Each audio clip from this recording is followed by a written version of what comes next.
আজকের আমার রাতের ডিনার দেখুন, ঘরের বানানো ফ্রায়েড রাইস আর তার সাথে এরকম চিলি চিকেন ঘরোয়া।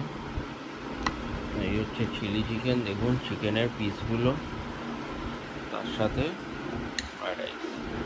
দেখুন এখানে ভেজিটেবল দেওয়া আছে, গাজর, বিনস। দেখি কীরকম হয়েছে খেয়ে।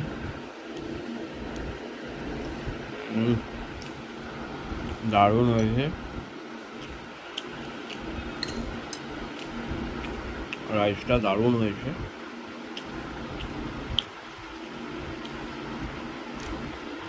ঘরের বানানো মনেই হচ্ছে না।